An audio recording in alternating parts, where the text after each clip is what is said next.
Salut à tous, bienvenue dans la sélection cinéma. Voici 3 films à aller voir en salle dès aujourd'hui.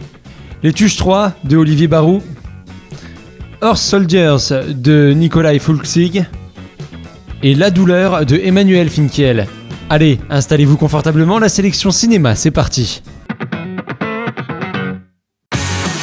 Il s'en est passé des choses en 2 ans. Après notre tour des Amériques, on a repris nos bonnes habitudes. Jeff Tuche se réjouit de l'arrivée du TGV dans son village. Le TGV, il va enfin s'arrêter. Jeff, regarde, le TGV passera par Bouzols. Malheureusement, le train à grande vitesse ne fait que passer sans s'arrêter à Bouzols. Déçu, il tente de joindre le président de la République pour que son village ne reste pas isolé du reste du territoire. C'est mon nom. Jeff Tuche, président. 7% des voix. Paraît que c'est beaucoup. Ça c'est énorme, ça veut dire que sur 7 Français, il y en a 5 qui votent pour toi. Sans réponse de l'Élysée, Jeff ne voit plus qu'une seule solution pour se faire entendre, se présenter à l'élection présidentielle. On a tout vu, bichon. Jeff Tuche, le candidat que personne n'attendait, Élu avec 57% des voix. Profitant de circonstances politiques imprévisibles, Jeff Tuche et toute sa famille vont s'installer à l'Élysée pour une mission à haut risque, gouverner la France. Et voilà les cuisines de l'Élysée. Ah, la cuisine de bâtard. Prévois la sauce samouraï. Samouraï. C'est la mayonnaise qui pique. Elle pique tellement fort, t'as les yeux qui piquent. Samouraï. Ça va aller, ça va aller. Et je dors à l'Élysée, moi c'est Jeff Tuche. la loi Tuche, elle vous permettra de bénéficier d'un jour férié avant le jour férié pour vous préparer et d'un jour férié après le jour férié pour vous remettre du jour férié. Il suffisait d'y penser. Restez assis. Pendant que j'y pense, là, vous pourrez un peu débarrasser vos trucs, là, parce que moi, j'ai pas 8 bras, hein. Je suis pas un poulpe.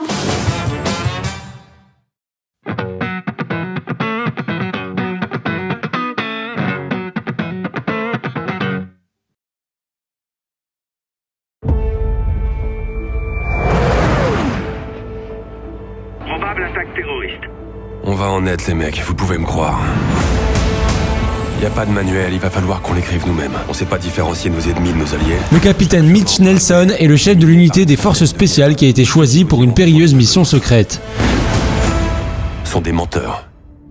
C'est un drôle de boulot. Son détachement et lui sont envoyés en Afghanistan, en plein conflit armé, pour apporter leur aide aux Afghans dans leur lutte contre les talibans. On fera équipe avec un seigneur de guerre dont on ne sait rien. Pourquoi ces hommes vous suivent-ils? Qui avez-vous tué? Vous voulez me voir tuer?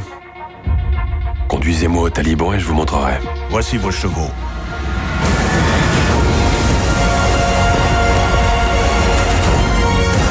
Je ne perdrai aucun homme de mon unité.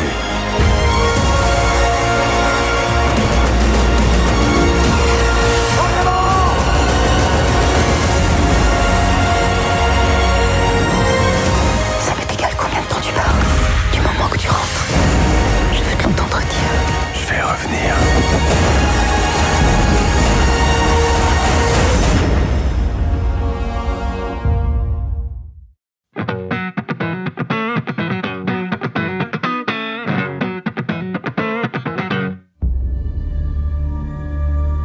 Je savais qu'il savait.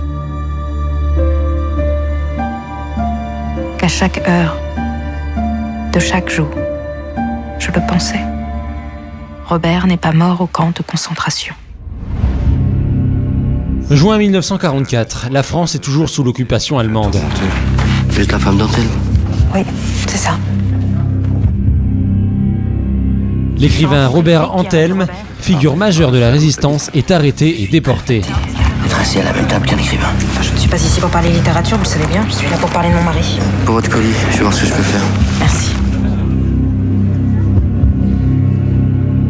Sa jeune épouse Marguerite, écrivain et résistante, est tiraillée par l'angoisse de ne pas avoir de ses nouvelles et sa liaison secrète avec son camarade Dionys. De moi, alors même que je crois me servir de lui.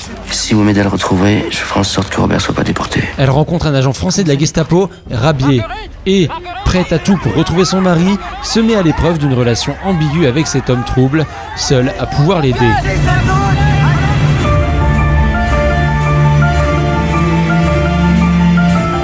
La fin de la guerre et le retour des camps annoncent à Marguerite le début d'une insoutenable attente, une agonie lente et silencieuse au milieu du chaos de la libération de Paris.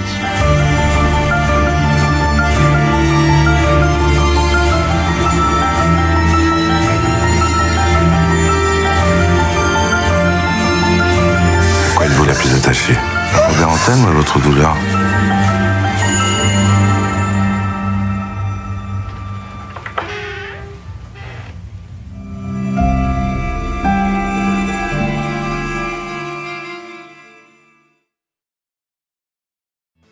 C'est la fin de cette sélection cinéma, on se retrouve dès la semaine prochaine. Salut!